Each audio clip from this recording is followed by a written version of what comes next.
अद्भुत बारिश का मौसम है, बहुत अच्छा मौसम है इस समय। आनंद उठाइए। और सच में आप लोग यहाँ तक आए हैं इस बारिश के मौसम में। परमेश्वर अद्भुत है और सच में उसके भवन में रहना भी बहुत उत्तम बात है। तो कोई भी हमें रोक नहीं सकता है ना, ना आंधी, ना तूफान, ना बारिश, है ना। वाह मेरे विश्वास योग्य दास परमेश्वर बोलेगा, फेथफुल सर्वेंट। तो क्यों ना हम परमेश्वर के वचन में जाने से पहले हम खड़े रहेंगे और खड़े होकर परमेश्वर का वचन पढ़ेंगे। उससे पहले हम प्रार्थना में जाते हैं। परमेश्वर पिता, हम धन्यवाद करते हैं, आपके नाम को ऊंचा उठाते हैं, आपकी महिमा, आपकी स्तुति करते हैं। आप अद्भुत हैं, आप अनुग्रहकारी हैं, आप दयालु परमेश्वर, और आपके जैसा इस दुनिया में ना कोई था, ना कोई है और ना कोई होगा। आप हमसे प्यार करते हैं और आपने हमें बनाया है, आपकी महिमा के लिए आपने हमें रचा है। इस वचन के द्वारा पिता परमेश्वर आप हमसे बातें कीजिए, अगुवाई कीजिए, सहायता और मदद कीजिए पिता परमेश्वर। हर एक ज़रूरतों को आप पूरा कीजिए पिता परमेश्वर। हमारे ध्यान को भटकने ना दीजिए पिता परमेश्वर। धन्यवाद करते हैं पिता परमेश्वर। खासकर हम प्रार्थना करते हैं हमारे भाई के परिवार के लिए। होने दे पिता परमेश्वर, नीलम भाभी और बच्ची को आपके हाथ में सौंपते, खासकर जब उन्होंने पिता परमेश्वर अपने हस्बैंड को खोया है पिता परमेश्वर फिजिकल रूप से, लेकिन हम जानते हैं कि वो आप में है और एक दिन हम स्वर्ग में मिलेंगे पिता परमेश्वर। हम उस परिवार को हम आपके हाथों में सौंप देते हैं प्रभु यीशु मसीह। होने दे पिता परमेश्वर, आप स्वर्ग से शांति देना उस परिवार को, और इस समय आप सहायता और मदद करना। धन्यवाद करते हैं, सारा आदर मान महिमा आपको देते हैं, प्रभु यीशु मसीह के नाम से मांगते हैं, आमीन। Praise the Lord, hallelujah. हम वचन पढ़ेंगे यूहन्ना का 15वां अध्याय और उसकी पहली पंक्ति से लेके 5वीं पंक्ति तक। और हमारे संदेश का जो टाइटल है वो है अबाइडिंग इन क्राइस्ट, मसीह में बने रहना। मसीह में बने रहना। ओके, तो हम इन पंक्तियों को पढ़ेंगे। सच्ची दाखलता मैं हूँ और मेरा पिता किसान है। यूहन्ना 15:1 से लेके 5 तक। ओके, तो पहली पंक्ति बोलती है, सच्ची दाखलता मैं हूँ और मेरा पिता किसान है। जो डाली मुझ में है और नहीं फलती उसे वह काट डालता है, और जो फलती है उसे वह छांटता है ताकि और फले। तुम तो उस वचन के कारण जो मैंने तुमसे कहा है शुद्ध हो। तुम मुझ में बने रहो और मैं तुम में। जैसे डाली यदि दाखलता में बनी ना रहे तो अपने आप से नहीं फल सकती, वैसे ही तुम भी यदि मुझ में बने ना रहो तो नहीं फल सकते। मैं दाखलता हूँ, तुम डालियाँ हो। जो मुझ में बना रहता है और मैं उसमें, वह बहुत फल फलता है, क्योंकि मुझसे अलग होकर तुम कुछ भी नहीं कर सकते, है ना। तो यहाँ पर वचन बोलता है कि यदि तुम मुझ में बने रहो तो तुम बहुत सा फल लाओगे। तो आज का हमारा संदेश का जो टाइटल है, मसीह में बने रहना, है ना। यीशु मसीह चाहता है कि हम उसके अंदर क्या करें, बने रहें। तो आप लोग बैठ सकते हैं। यूहन्ना का किताब उसका 8वां अध्याय और उसकी 31वीं पंक्ति भी पढ़ेंगे हम। यहाँ पर लिखा है, तब यीशु ने उन यहूदियों से जिन्होंने उन पर उनकी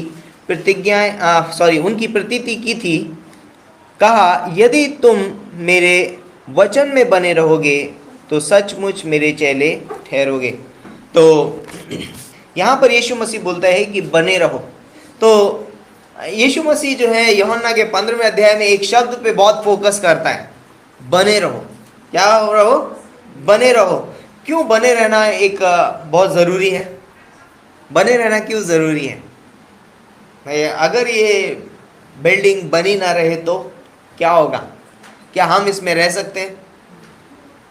नहीं रह सकते, है ना। तो हमें बने रहना बहुत ही ज़रूरी है। तो बने रहना हमारे लिए बहुत ही ज़रूरी है, क्योंकि आप कहीं पर चलना शुरू करते हैं और यदि आप किसी मार्ग पे बने नहीं रहते हैं और आप उससे भटक जाते हैं तो क्या आप मंजिल तक पहुंच सकते हैं?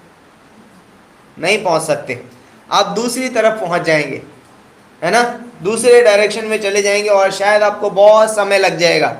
पता है इजरायली लोग जब मिस्र देश से बाहर निकले तो वो बार बार उनका ध्यान जो था वो भटक रहा था, और जो रास्ता, कितने दिन का था रास्ता, 11 दिन की यात्रा, और कितने दिन में बदल गई, 40 साल। इंपॉर्टेंट है। लाइक कई बार हम अपने जीवन में हम सोचते हैं लाइक आनंद, शांति, प्रेम, धीरज, है ना, परमेश्वर ने यह हमें दिया है ना, पवित्र आत्मा दिया है हमको, लेकिन कई बार हम उसमें बने नहीं रहते, और जब हम बने नहीं रहते हैं तो हम कई बार पता चलता है कि कोई व्यक्ति बोलता है लाइक 30 साल के बाद मुझे पता चला है कि असली प्रेम का मतलब क्या होता है, 40 साल के बाद मुझे पता चला है कि असली अनुग्रह का क्या मतलब होता है। ये नहीं, मैं ये नहीं कह रहा हूँ कि रॉन्ग है, वो हमारा अनुभव है, हम धीरे धीरे बढ़ते हैं, बट ये प्रॉब्लम कब होती है, जब मैं बना नहीं रहता हूँ। यदि हम बने रहें, है ना, यदि मुझे ये दूरी यहाँ से यहाँ तक की तय करनी है तो मुझे सिर्फ इस रास्ते पे बने रहना है, और एक दिन मैं यहाँ तक पहुँच जाऊँगा। लाइक बने रहना हमारे लिए बहुत महत्वपूर्ण चीज है। तो बने रहना एक शिष्य का गुण है। क्या है? शिष्य का गुण है। जब परमेश्वर ने जब हमें बुलाहट दी तो उसने पहली बुलाहट हमें उद्धार की दी, हम बहुत बार बात कर चुके हैं। उसके बाद दूसरी बुलाहट जो परमेश्वर ने दी है हमें, वो है एक शिष्यता की बुलाहट, और हमें उस बुलाहट में बने रहना बहुत ही जरूरी है ना। और जो एक शिष्य जो है वो क्या करता है? बने रहता है, ये उसका गुण है। शिष्य किस चीज में बना रहता है?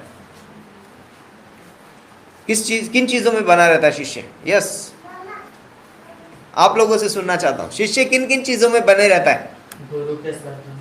यस, अपने गुरु के साथ बना रहता है ना। चेले, यीशु मसीह जहां जा रहा है चेले पीछे पीछे, है ना। यीशु मसीह गतसमनी के बगीचे में प्रार्थना करने गया, यीशु वहां तक है, वो चेले वहां तक हैं। यीशु मसीह जब प्रार्थना करने गया वो उनके पीछे बना रहते हैं, वो उसकी शिक्षाओं पर बने रहते हैं। क्या करता है? शिक्षाओं पर। एक शिष्य जो है वो अपने गुरु की शिक्षाओं पर बना रहता है। यीशु मसीह कह रहा है तुम मुझ में बने रहो। इसका मतलब ये नहीं है कि हम जस्ट क्रिश्चियन हैं, हमारे नाम के आगे मसीह लग गया। यीशु मसीह बोलता है कि तुम बने रहो, मुझ में बने रहो, और ये बहुत ही इंपॉर्टेंट चीज है। तो हम किन चीजों में बने रहते हैं? जिनको हम अपने जीवन में महत्व देते हैं। क्या देते हैं? महत्व देते हैं। उन चीजों में हम क्या कहते हैं? बने रहते हैं। तो जब हम यीशु मसीह में बने रहते हैं, इसका अर्थ यह है कि हम पर यीशु मसीह को क्या कर रहे हैं? अपने जीवन में महत्व दे रहे हैं। थर्ड थिंग, जो हम बने क्यों रहते हैं? जिन चीजों को हम प्राथमिकता देते हैं, हम उन चीजों में बने रहते हैं। तो जब हम यीशु मसीह को अपने जीवन में प्रथम स्थान देते हैं, प्राथमिकता देते हैं, हम उसमें क्या करते हैं? बने रहते हैं। और जिन चीजों को आप सम्मान देते हैं, है ना, सम्मान देते हैं ना, जिन बातों को आप सम्मान देते हैं, आप उनमें बने रहते हैं। जब हम यीशु मसीह में बने रहते हैं तो हम ये कह रहे हैं कि मैं यीशु मसीह को आदर करता हूँ, है ना, उसका भय मानता हूँ, है ना। भय मानना मतलब उसका आदर करना। मैं उसका आदर करता हूँ, मैंने उसे अपने जीवन में प्रथम स्थान दिया है ना। मैंने उसे अपने जीवन में क्या, वो मेरे जीवन का मकसद है ना। कई गाना गाते हैं ना खड़े होके, मेरे जीवन का मकसद तू है ना, मेरे जीने का कारण तू है। बट जीवन का मकसद अलग, शायद वो गानों में हो सकता है, लेकिन हमारे जीवन का मकसद तो कुछ और ही है। हो सकता है हम गाना गा रहे हैं सिर्फ मेरे जीवन का मकसद यीशु मसीह है, लेकिन वो मेरे जीवन का मकसद तो कुछ और ही है। तो जो हमारे जीवन का मकसद होता है, हम अपने मकसद में बने रहते हैं। बने रहते नहीं, मेरा मकसद ये है एक दिन मैं इंजीनियर बनूंगा, आप उसमें बने रहते हैं। पढ़ाई कर रहा है, सोचो, पढ़ाई कर रहा आदमी इंजीनियर बनने के लिए। बट कब ये होता है? जब आप क्रिया करते हैं, है ना। आप अपने मन में सोच रहे हैं कि मैं एक दिन मिशनरी बनूंगा, तो आपको बाइबल कॉलेज में आना जरूरी है। आप घर पे बैठे बैठे मिशनरी नहीं बन सकते। आप प्रभु यीशु मसीह को जाने बिना उसके मिशन को नहीं जान सकते। आप बाइबल को जाने बिना लोगों को प्रचार नहीं कर सकते, आपको जानना पड़ेगा। तो जब जब यीशु मसीह कह रहा है कि मुझ में बने रहो, उसका मतलब यह है कि मुझे जानो, क्योंकि जब तक हम उसे जानेंगे नहीं, हम उसमें बनेंगे नहीं।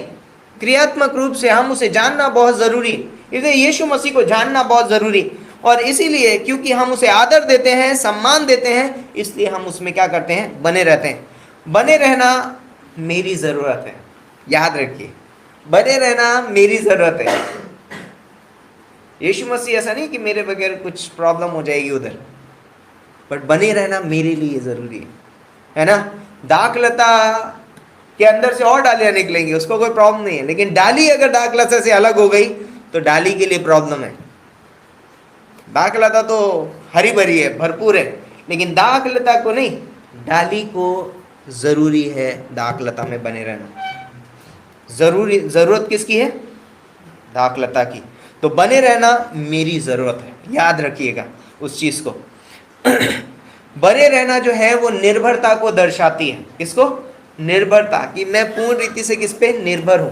जब हम यीशु मसीह में बने रहते हैं, मैं कह रहा हूं मैं यीशु मसीह में आप पे निर्भर हूं। एक डाली जो है वो दाखलता पे निर्भर रहती है, किसके लिए? पोषण के लिए। किसके लिए? पानी के लिए। किसके लिए? फलों के लिए। फले दाखलता का काम है अंदर भेजना, डाली तो सिर्फ प्रदर्शित करती है, लेकिन फ्रूट पैदा करना दाखलता का काम है। तो जब हम यीशु मसीह में बने रहते हैं तब मेरे अंदर से वो फल दिखाई देते हैं। तो यहाँ पर जो है वो निर्भरता दर्शाती है। जब हम बने रहते हैं तो हम कहते हैं कि हम, मुझे यीशु मसीह, मैं निर्भर हूँ यीशु मसीह पर, है ना। मैं एक प्रेमी व्यक्ति नहीं बन सकता यदि मैं यीशु मसीह के प्रेम पर निर्भर ना हूँ। मैं एक दयालु व्यक्ति नहीं बन सकता यदि मैं यीशु मसीह की दया पर निर्भर नहीं हूँ। मैं एक अनुग्रहकारी व्यक्ति नहीं बन सकता यदि मैं परमेश्वर के अनुग्रह पर निर्भर नहीं हूँ। मुझे निर्भर होने की जरूरत है। नेक्स्ट पॉइंट बोलता है कि बने रहना बहुत महत्वपूर्ण है, क्योंकि ये मुझे बढ़ाता है। क्या करता है? बढ़ाता है। बने रहना महत्वपूर्ण है क्योंकि ये मुझे बढ़ाता है। यदि कोई डाली दाखलता में बनी रहती है तो क्या करती है? वो इतनी रहती है, हमेशा छोटी सी है ना, एकदम छोटा सा कल्ला निकलता है, बाद में दाखलता कितनी बड़ी हो जाती है, और इतनी बड़ी हो जाती है, कोई कोई तो डाले है ना, पेड़ के अंदर देखा डाले इतने बड़े बड़े हो जाते हैं कि उनमें से भी हजारों 50 कितनी सारी डालियां बाहर निकलने लगती हैं, है ना। तो जो दाखलता में मेरा बने रहना क्या है, मेरे लिए महत्वपूर्ण है, क्योंकि ये मुझे बढ़ाएगी और ये मुझे मजबूत करेगी, है ना, मजबूत करेगी, स्ट्रांग। ओके, तो बने रहना मेरे चरित्र को बनाता है। क्या करता है? बनाता है।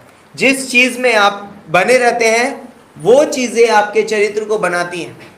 कोई चीज, अगर कोई व्यक्ति यदि नफरत में बना हुआ है तो एक दिन आपको बहुत नफरत करने वाला व्यक्ति है। यदि कोई व्यक्ति प्रेम में बना हुआ है तो कहेगा यार ये बहुत प्रेमी व्यक्ति है, तो उसका चरित्र बन रहा है। कहां पर? बने रहने की वजह से।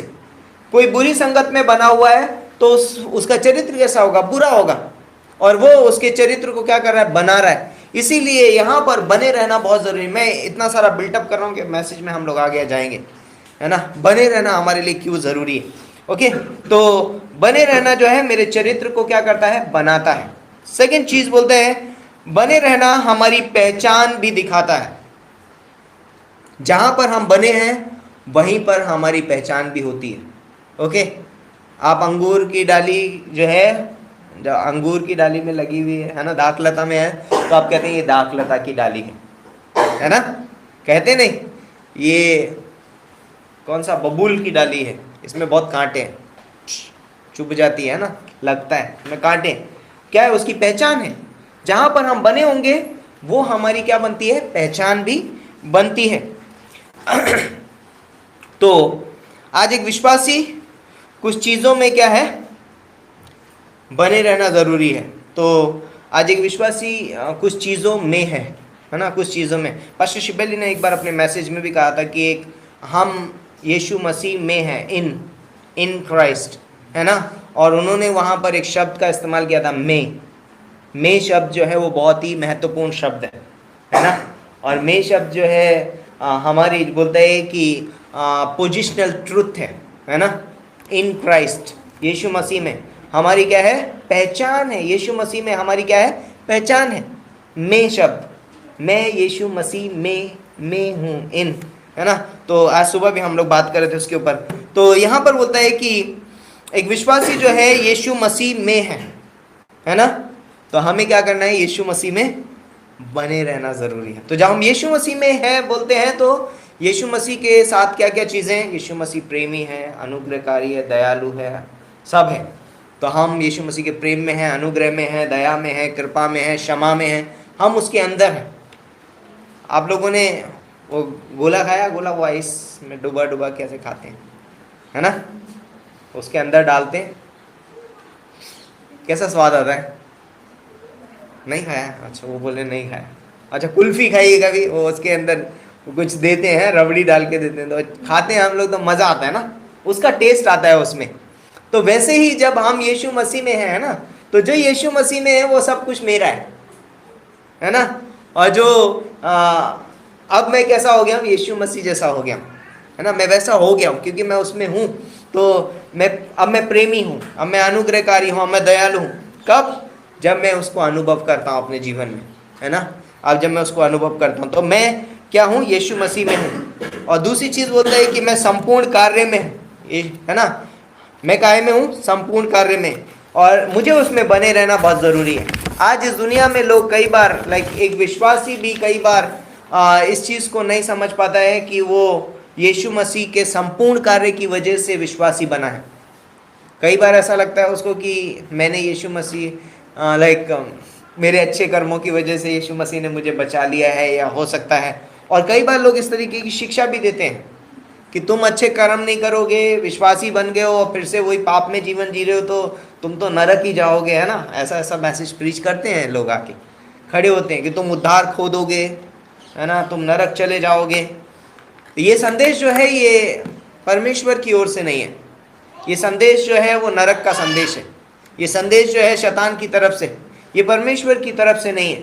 क्योंकि बाइबल बताती है इफिसियों के 2:8 के हिसाब से कि विश्वास के द्वारा अनुग्रह से तुम्हारा उद्धार हुआ है। और इसीलिए यूहन्ना के 10:28 में लिखा है कि मैं उन्हें अनंत जीवन देता हूं और वे कभी नष्ट नहीं होंगी और उन्हें मेरे हाथ से कोई छीन नहीं लेगा, कोई छीन नहीं सकता। हम एक विश्वासी का उद्धार यीशु मसीह के हाथों में क्या है, सुरक्षित है। उसने हमें अनंत जीवन दिया है और वो अनंत जीवन उसने अपने ही हाथों में सुरक्षित रखा है। तो हमें उसके संपूर्ण कार्य में जो उसने हमारे लिए क्रूस पर किया है उसमें क्या है, बने रहना है ना। बहुत सारे झूठे प्रचारक, झूठे शिक्षक आके कहेंगे कि तुम उद्धार खो दोगे, तुमने ये कर दिया तो तुम उद्धार खो दोगे, तुम नरक चले जाओगे। रॉन्ग। हमें उस संपूर्ण कार्य में, मैंने कुछ नहीं किया है भाई, मैं कुछ किया नहीं है, ये मैं क्रूस के ऊपर नहीं था भाई, पहले बता देते, मैं क्रूस के ऊपर नहीं गया हूं, यीशु मसीह क्रूस पे गया है और मैं यीशु मसीह के साथ क्रूस पे गया हूं। जब मैं अपने पापों को लेकर के जाता हूं क्रूस के ऊपर, मैं बोलता हूं यीशु मसीह मैं पापी हूं और मैं खुद को नहीं बचा सकता, मैं सिर्फ विश्वास के द्वारा। तो कल हम लोग फाउंडेशन क्लास में पास्टर काल का नोट से बोलते हैं कि अनुग्रह जो है वो हमको बचाता है। क्या करता है? अनुग्रह हमें बचाता है। विश्वास क्या है? बोलता है विश्वास उस अनुग्रह को पकड़ लेता है। अनुग्रह हमको बचाता है, अनुग्रह अनंत जीवन है और हम विश्वास के द्वारा उस अनंत जीवन को क्या कर रहे हैं, पकड़ ले रहे हैं। हम पकड़ रहे हैं सिर्फ, है ना। तो हम किससे बचाए गए? अनुग्रह के द्वारा बचाए गए। ये हमारी ओर से है ही नहीं, हमारे कर्मों की वजह से नहीं हुआ है, ये परमेश्वर की ओर से है। और इसलिए एक विश्वासी को क्या है, यीशु मसीह के संपूर्ण कार्य में बने रहना जरूरी है। तीसरी चीज है, एक विश्वासी को कलीसिया में बने रहना जरूरी है। किस में बने रहना है? कलीसिया में बने रहना जरूरी है। क्योंकि जब हम कलीसिया में बने रहते हैं, क्योंकि कलीसिया वो स्थान है जहां पर हम बढ़ते हैं। कलीसिया वो स्थान है जहां पर हम आत्मिक रूप से बढ़ते हैं। कलीसिया वो स्थान है जहां पर मैं पवित्र आत्मा की अगुवाई को पाता हूं। कहां पा रहा हूं? कलीसिया वो स्थान है जहां मुझे पवित्र आत्मा अगुवाई करता है। मैं बाहर खड़े होके, है ना, दुष्टों की युक्ति पर नहीं, वो है ना भजन संहिता 1:1 में लिखा ना कि धन्य है वो पुरुष जो दुष्टों की युक्ति पर नहीं चलता, ना पापियों के मार्ग में खड़ा होता और न ठट्ठा करने वालों की मंडली में बैठता है। अगर मैं उन्हीं स्थानों पे हूं तो वहां मुझे पवित्र आत्मा अगुवाई नहीं करेगा, कुछ गलत काम करने के लिए अगुवाई नहीं करेगा पवित्र आत्मा। पवित्र आत्मा मुझे कलीसिया में अगुवाई करता है। कलीसिया वो स्थान है जहां पर मैं पवित्र आत्मा की अगुवाई को पाता हूं। अगला चीज बोलता है कि कलीसिया वो स्थान है जहां पर मैं परमेश्वर की आवाज को सुन पाता हूं। क्या कर रहा हूं मैं? परमेश्वर की आवाज को सुन पाता हूं। कलीसिया वो स्थान है। तो कलीसिया वो स्थान है जहां पर मैं पवित्रता में बढ़ पाता हूं। मैं पवित्र बढ़ रहा हूं, मैं आत्मिकता में बढ़ रहा हूं, है ना, आत्मिकता में बनता जाता हूं, आत्मिक बन रहा हूं। चौथी चीज है सुसमाचार में मुझे बने रहना है। एक विश्वासी को क्या करना है? सुसमाचार में बने रहना है। ओके, तो सुसमाचार जो है एक विश्वासी का व्यवसाय है। क्या है? एक विश्वासी का व्यवसाय है। हमें सुसमाचार में बने रहना बहुत ज़रूरी है। इस दुनिया में हम बहुत सारे बिजनेस हैं, बहुत बहुत बड़े लेवल के बिजनेस हैं, और कई बार वो बिजनेस लोग बोलेंगे ये बहुत बड़ा है, लेकिन ये जो बिजनेस है वो अनंत काल का बिजनेस है। सुसमाचार अनंत काल का व्यवसाय है, और जिसमें मुझे बने रहना है। ये दुनिया के सबसे बड़े व्यवसाय से भी बड़ा है। पांचवी चीज बोलता है कि लाइक अनंत के उद्देश्य में बने रहना बहुत ज़रूरी है एक विश्वासी को। अनंत के उद्देश्य में। अब मेरे जीवन के उद्देश्य जो हैं वो सांसारिक नहीं है। मेरे जीवन के उद्देश्य अब सीमित नहीं है। अब मैं कौन से उद्देश्य में हूँ? अनंत के उद्देश्य में हूँ, और मुझे उस उद्देश्य में बने रहना है। और वो उद्देश्य क्या है? विश्वासी लाइक मिशन, प्रचार, शिष्यता, अगुवापन, है ना, और बोलते हैं कि परमेश्वर की महिमा, है ना। ये अनंत के उद्देश्य है। ये कार्य जो कर रहे हैं हम लोग, ये उद्देश्य जो है शिष्य तैयार करना, ये अच्छा उद्देश्य है ना। सुसमाचार सुनाना ये एक अच्छा उद्देश्य है। सबसे बड़ा उद्देश्य लाइक परमेश्वर की महिमा करना। हम अनंत उद्देश्य में, ये उद्देश्य होना चाहिए हमारे जीवन का कि मेरे जीवन से प्रभु को महिमा मिले। ये मेरे जीवन का उद्देश्य होना चाहिए, और ये अनंत का उद्देश्य है, क्योंकि अंत में भी हम यही करने वाले, अनंत काल तक हम यही करने वाले। परमेश्वर को खड़े होकर क्या करने वाले? आराधना, स्तुति, महिमा करने वाले, है ना। प्रभु की आराधना करने का उद्देश्य हमारे जीवन में होना चाहिए। अगला पॉइंट है, छठा बोलता है एक विश्वासी पवित्र आत्मा में बने रहना बहुत जरूरी है। उसकी अगुवाई में बने रहना जरूरी है क्योंकि उसमें हम विश्राम पाते हैं। क्योंकि पवित्र आत्मा जब हमको चलाता है तो वो हमें क्या करता है? विश्राम भी देता है। हमें परिश्रम करने की जरूरत नहीं है। अब पवित्र आत्मा हमको उठा करके लेके चल रहा है अगुवाई। हमें क्या करना है? अधीन हो जाना है, सरेंडर कर देना है। पवित्र आत्मा मुझे नहीं पता क्या करना है, आप बताओ। तो वो हमें क्या करेगा? ऐसे लेकर के जाएगा। जिस कार्य को करने के लिए हम बहुत मेहनत कर रहे थे, बहुत परिश्रम कर रहे थे, पवित्र आत्मा की अगुवाई में वो ऐसे हो जाएगा कि हमको पता ही नहीं चलेगा। वो थकावट नहीं होगी, है ना। वो लाइक हमको मेहनत नहीं करनी पड़ेगी, पसीना नहीं बहेगा, इजीली हो जाएगा। तो पवित्र आत्मा की अगुवाई में बने रहना बहुत ज़रूरी है। कई बार हम पवित्र आत्मा की अगुवाई से चले जाते हैं, हम अपनी अगुवाई में चलने लगते हैं, लोगों के चलाए चलने लग जाते हैं, लेकिन उसमें क्या है? रिस्क है। लेकिन जब पवित्र आत्मा हमको चलाएगा वहाँ कोई रिस्क नहीं है।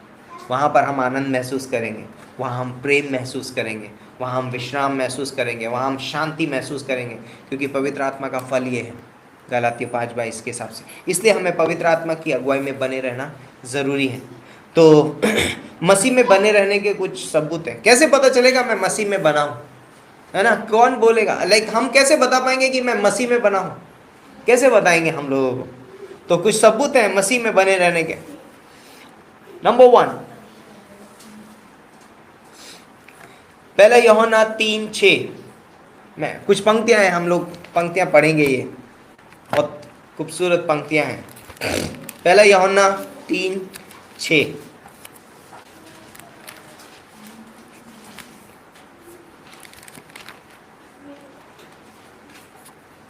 जिसको मिले वो पढ़ सकता है।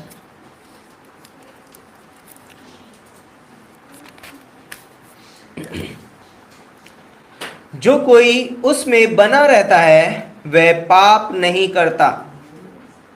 क्या बोल रहे हैं? जो कोई इसमें बना रहता है वो पाप नहीं करता। तो यहाँ पर बाइबल बताती है कि वो कभी भी अपने जीवन में पाप नहीं करता है। लाइक मैं ये नहीं बोल रहा हूँ कि कभी भी नहीं करेंगे, हमसे हो जाएंगे, बट वो क्या है? पाप में बना नहीं रहता है ना।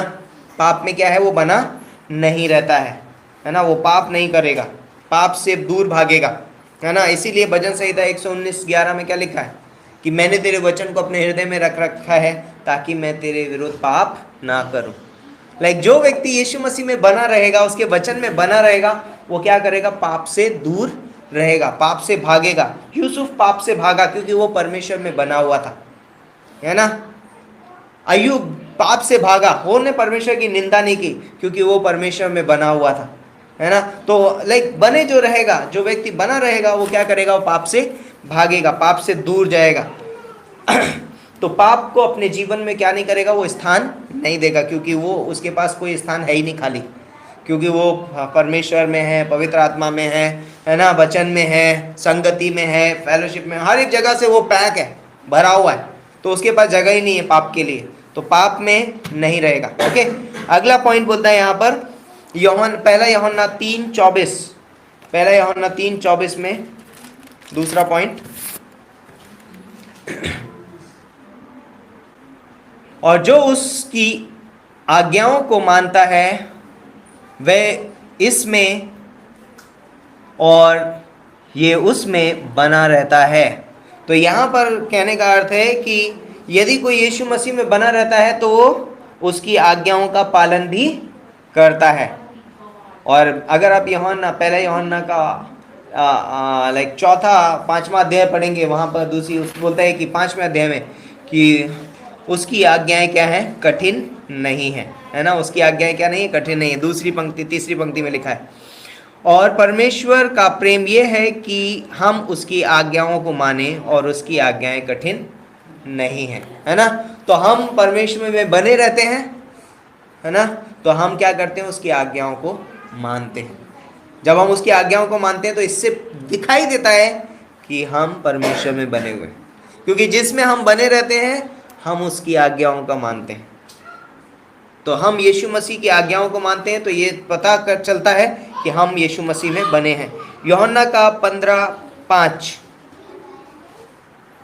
जब हम उसमें बने रहते हैं हम फल लाते हैं, हमारे जीवन से फल दिखाई देंगे। कौन से फल, सेब, केला, अमरूद, अंगूर, ये खरीद के ऐसे चिपटा के घूमते हैं, ऐसे इधर इधर क्या है यहाँ, सेब लटके हुए हैं, इधर अंगूर है ना, लीची, सब ऐसे लटके हुए, वो नहीं, वो फ्रूट की बात नहीं कर रहा हूँ मैं, है ना। प्रेम, आनंद, शांति, है ना, धीरज, कृपा, भलाई, और इवन द ब्लेसिंग्स, परमेश्वर की आशीषें, है ना, उनके अंदर वो दिखाई देगा, वो फ्रूट, है ना, वो आशीषें दिखाई देंगी।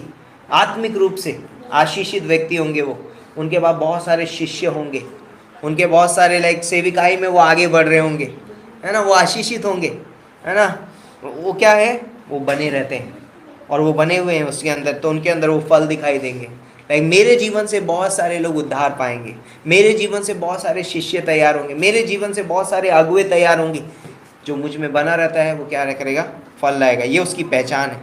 अगला पॉइंट है चौथा, पहला यूहन्ना 2:10 और चौथा अध्याय की 13वीं पंक्ति। पहला यूहन्ना 2:10 और चौथे अध्याय की 13वीं पंक्ति। चौथा अध्याय खुला हुआ है तो उसकी 13वीं पंक्ति पढ़ते हैं और 2:10 पढ़ेंगे।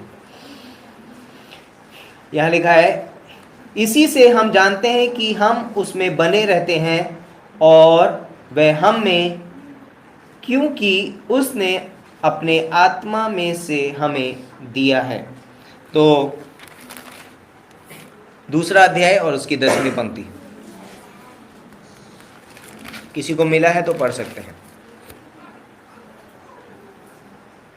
जो कोई अपने भाई से प्रेम रखता है वह ज्योति में रहता है और ठोकर नहीं खा सकता। तो ये दोनों पंक्तियों को अगर आप मिला कर पढ़ेंगे, 2:10 को और 4:13 को, तो पंक्ति इस तरीके से पढ़ी जाएगी, जो कोई अपने भाई से प्रेम रखता है।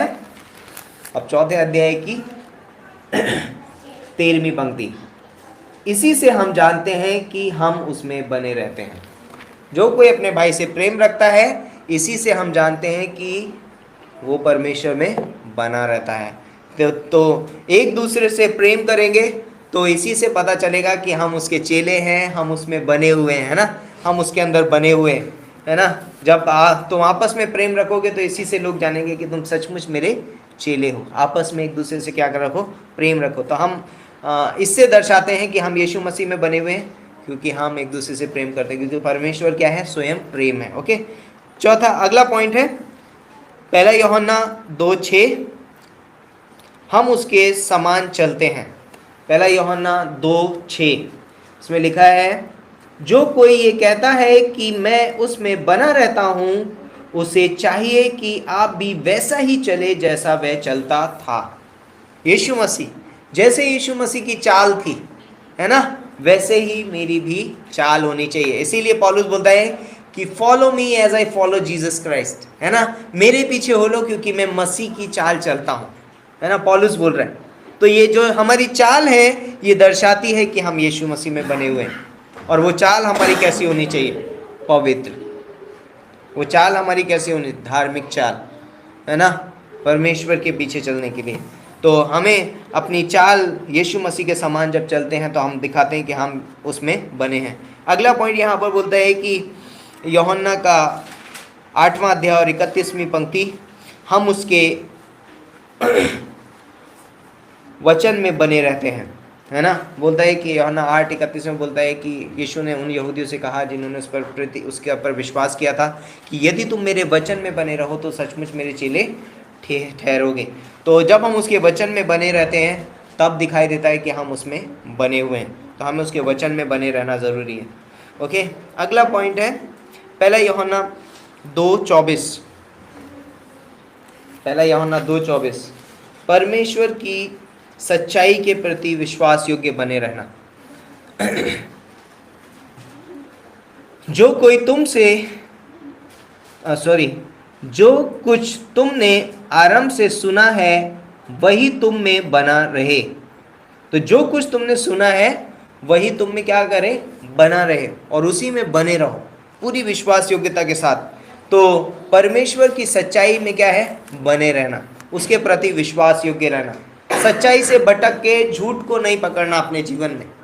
जो सच है वो सच है, हमें उसके प्रति क्या रहना चाहिए, विश्वास योग्य रहना चाहिए। उसमें हमें कभी भी समझौता नहीं करना चाहिए, सच के साथ कभी समझौता नहीं करना चाहिए। जो परमेश्वर ने हमें सच बता दिया, हमें उस सच्चाई के साथ में क्या रहना चाहिए, विश्वास योग्यता से बने रहना चाहिए, और सच्चाई को क्या करना चाहिए, पकड़ के रखना चाहिए। तो यदि हम उसमें बने हैं तो ये हमारे सबूत हैं। यस, हम उसके प्रेम में बने रहेंगे, हम उसके अनुग्रह में बने रहेंगे, उसकी दया में बने रहेंगे, हमारे जीवन से वो फल दिखाई देंगे, है ना। ये सब चीज़ें हमारे अंदर होंगी। तो बने रहना हमारे लिए बहुत ही ज़रूरी है, और बने रहना एक शिष्य का गुण है। और यीशु मसीह चाहता है कि हम एक शिष्य बने, तो हमें क्या करना है, बने रहना है। तो मैं इस संदेश के द्वारा आपको प्रोत्साहित करना चाहता हूँ कि यीशु मसीह में बने रहिए, है ना, कलीसिया में बने रहिए, क्योंकि ये वो स्थान है जहाँ पर हम उन्नति पाते हैं, है ना। किस में बने रहना है, पवित्र आत्मा की अगुवाई में बने रहिए, क्योंकि वो हमें जब चलाएगा तो हमें थकावट नहीं होगी, परिश्रम नहीं होगा, हमारे जीवन से प्रेम, आनंद, शांति दिखाई देगी जब हम चल रहे होंगे। जो भी कुछ करेंगे तो हम ये ऐसे करेंगे कि वो कैसे होगा, आनंद के साथ करेंगे। जो भी करेंगे प्रेम के साथ करेंगे, जो भी करेंगे उसमें शांति होगी, है ना, उसमें आनंद होगा। तो इसलिए हमें क्या करना है, पवित्र आत्मा की अगुवाई में बने रहना है। तो मैं इस संदेश के द्वारा आपको प्रोत्साहित करना चाहता हूँ कि बने रहिए, है ना। किसमें बने रहना है, यीशु मसीह में बने रहिए, और ये एक शिष्य का क्या है, गुण है, बने रहना। आइए हम प्रार्थना करते हैं। परमेश्वर पिता, हम धन्यवाद करते हैं, आपके नाम को ऊंचा उठाते हैं, आपकी महिमा, आपकी स्तुति करते हैं, धन्यवाद देते हैं पिता परमेश्वर। शैतान नहीं चाहता है कि हम बने रहें, और वो हमको भटका के इधर उधर लेकर के जाने चाहता है। कई बार वो हमारे जीवन में बहुत सारी चीज़ें डाल देता है ताकि हम आपकी कलीसिया में ना आ सकें, ताकि हम पिता परमेश्वर आप में बने ना रहें, आपके वचन में बने ना रहें। एक झूठ वो ला देता है ताकि हम आपके संपूर्ण कार्य में बने ना रहें। धन्यवाद करते हैं, वो हमारे अंदर घमंड डाल देता है ताकि हम पवित्र आत्मा की अगुवाई में न चलें। धन्यवाद करते हैं पिता परमेश्वर, हमारे जीवन में वो बहाने डाल देता है ताकि हम प्रभु के कार्य के लिए, उसकी कलीसिया के लिए बहाने बना सकें। धन्यवाद करते हैं पिता परमेश्वर, लेकिन आपने अपना वचन हमें दिया है, आपने अपना पवित्र आत्मा हमको दिया है ताकि हम उनमें बने रह सकें और उनमें चल सकें और हम फल ला सकें। धन्यवाद करते हैं यहाँ पर जितने भी लोग बैठे हैं उन सभी को तो आशीषित करना, और जो लोग ऑनलाइन सुन रहे हैं उनके जीवन से भी आप व्यक्तिगत रूप से बातें करना, पवित्र आत्मा के द्वारा अगुवाई करो। प्रभु यीशु मसीह के नाम से मांगते हैं, आमीन।